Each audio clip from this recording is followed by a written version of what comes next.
Sailors of Reddit, what's the weirdest / creepiest thing you've seen at sea?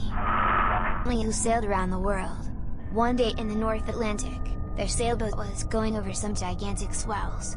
They didn't have brakes at the top, so it was safe, but the boat was rising and falling way beyond the neutral.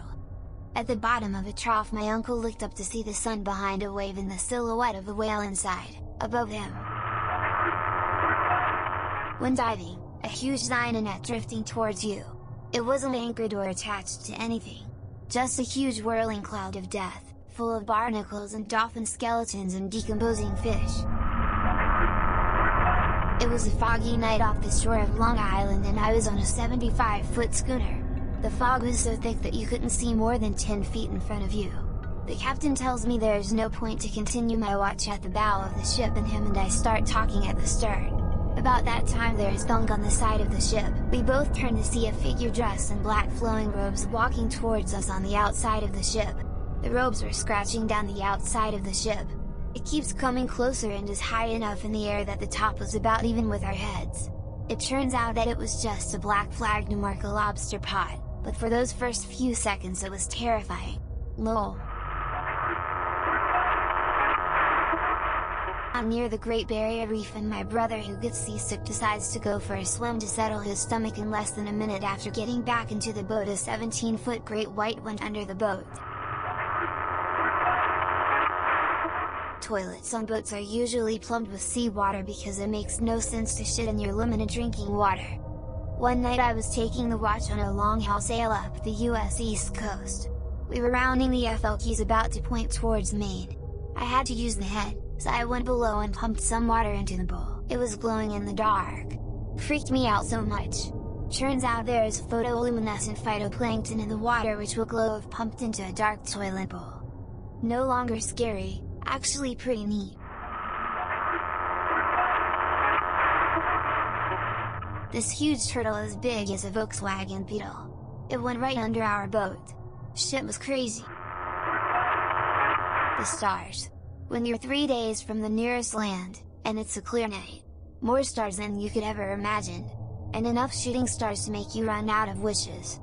It was also pretty cool being stuck in the Panama Canal with a Los Angeles-class submarine when they had to shut down the locks. Before we knew what was going on, there were helicopters everywhere dropping off Marines to set up around the lock.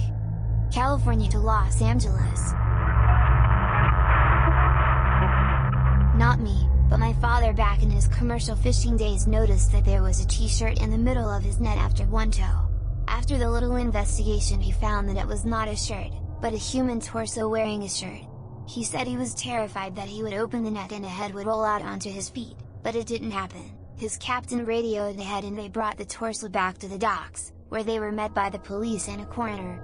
They were eventually able to identify the body, based on the clothing, as a victim of a plane crash that had occurred fairly recently. My dad said he offered a free lobster to the coroner, who graciously accepted it until he found out that it had been found in the net with the body. After that he got angry and told them to throw it back.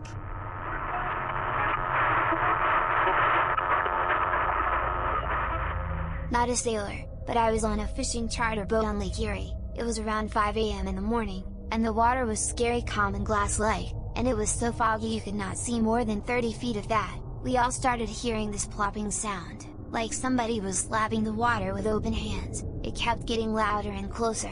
At this point we had all slowly moved to the other side of the boat, not knowing WTF it was. Even the boat captain was standing there in total silence as we all just stood there and listened to this plopping sound getting closer and closer, and to the shock of us all, a deer swam by the boat. Yes, a deer. It looked to be a very large buck with at least 10 points on his rack.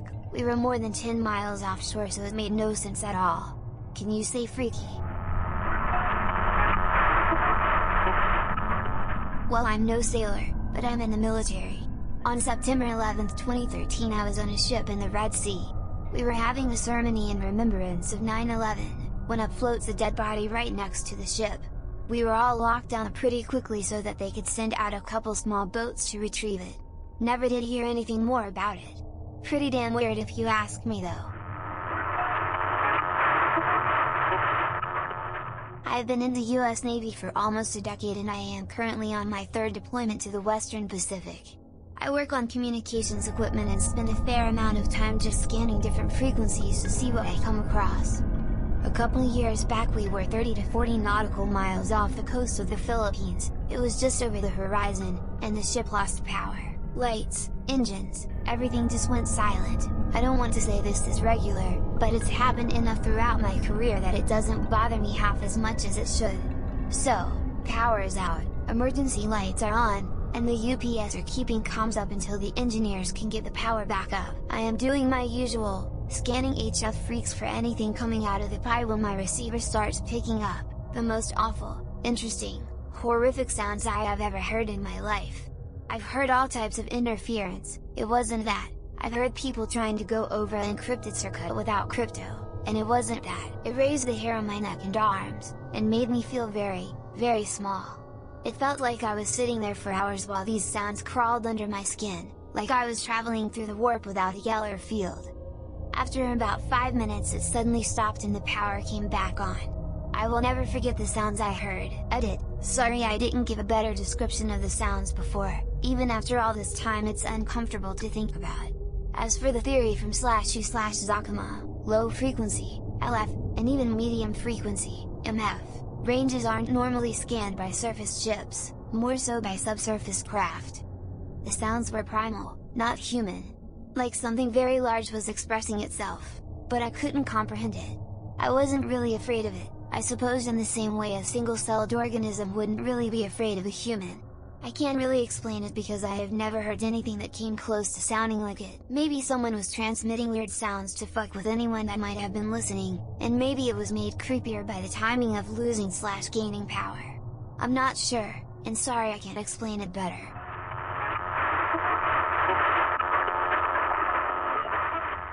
When I was 19, I had just gone to sea for the first time with the US Navy.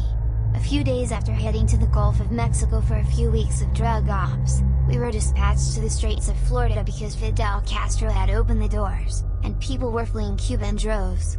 It was called Operation Able Vigil. One night after standing watch all day over dozens of people who'd been pulled out of the water, I was standing on the O3 level of the ship with a chief, smoking a cigarette. It was the only exterior surface of the ship not covered with refugees. It was a full bright moon that you could see reflecting on the ocean surface, and we were talking about how crazy this all was, and looking at all of the other Navy and Coast Guard ships on the horizon doing slow circles looking for people like we were. Suddenly in the reflection of the moon, we both saw something pass through the reflection. He looked at me, and I nodded that yes, I too had seen something. He took off like a shot to the bridge, and ship started to circle back towards the thing we'd seen. It was a person in a life preserver just floating in the middle of the Straits of Florida, hoping someone would see him. There we were on this $2 billion missile-loaded warship doing slow circles, looking for people in the water. All told my ship saved, and/or transported 1,800 people back to Gitmo for processing. Keeping in mind, ship's crew was only about 400 people. It left a big impression on 19-year-old me.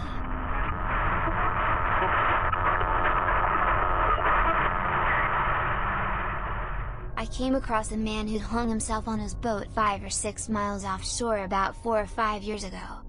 The eerie and truly creepy part was realizing what it was. We just saw a boat out in the middle of oceans nowhere without anything other than blue horizon in sight, at the break of dawn, and there was fairly thick fog, as it had rained the night before. Realizing that the figure hanging from the boom as a man was one of the most haunting things I'll ever see. Heard this from a mate, Australian naval supply ship in the Great Southern Ocean, next to another naval ship. Swell was so great, the top of one ship's mast was stuck level to the supply ship. Another, told by a different mate, they were fishing off the shelf, off NSW, boat big enough to hold 6 blokes. A shark longer than their boat swam past. They packed up and went home. Some things are too big and have too many teeth to fish near. Probably too late to get noticed. My grandfather was in the Norwegian Merchant Navy during the Second World War. Technically non-combatants, but still dangerous as fuck. This one time they were sneaking out of a port at midnight that had been closed by the Nazis. They just pointed the ship out to sea in the pitch black and went, no lights, no nothing. He was standing peering over the side the inky blackness when he saw, like 20 get away, a Nazi on the deck of a darkened patrol boat light a cigarette right in front of him and then disappear. Losing your ship's service generator in the middle of the Atlantic Ocean, late at night. Most of the electrical service to the ship is lost until the emergency diesel generator hopefully starts up. When you're used to all the vibrations and sounds in your living spaces, silence is deafening. Once thought I saw a small landmass on the horizon. Upon closer inspection it turned out to be a dead whale, belly up with seagulls standing on it pecking away at its flesh. When I was off the coast of Japan in 2007, I watched a whale die. I couldn't tell the gender, but I remember hearing those faint whale cries that you can sometimes hear at night beneath the surface. The moon was full and I could see it on top of the water and I saw other whales passing around it. Do whales have funerals? Because it felt like a vigil or saying goodbye. You could hear the faint puffs of the blowhole spraying out water in a labored way. I don't know if it was hurt or just old. These other whales made a few passes and then they left, and the whale wasn't spouting air anymore. This was all in a 15-minute period as we cruised past. I guess the whales may have been there longer, but I feel that they know that they don't want to stay around dead bodies for long. It was haunting and beautiful and I don't think I had ever cried as much as I had that night.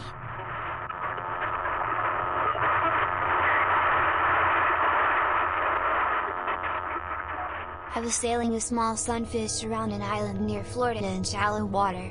As I cruised along, suddenly a large section of water directly in front of my boat exploded with a large splash. Immediately afterwards my boat rammed into something under the surface and came to a complete stop. My first thought was, I've hit a reef, but suddenly the entire boat was lifted up and spun around 90 degrees, almost dumping me into the water. Then there was another big splash and I saw something zoom away, leaving a wake behind it. I was left freaked out and shaking. Then I thought to myself, I must have hit a big dolphin. Maybe it was a manatee? Lots of dolphins around here. So, I finished my sail and went home. When I got to the beach I pulled up the centerboard and found a real surprise. A 2-inch chunk had been bitten out of the wood. You could clearly see the marks of 3 large teeth. I'm very happy that I didn't fall out of the boat that day.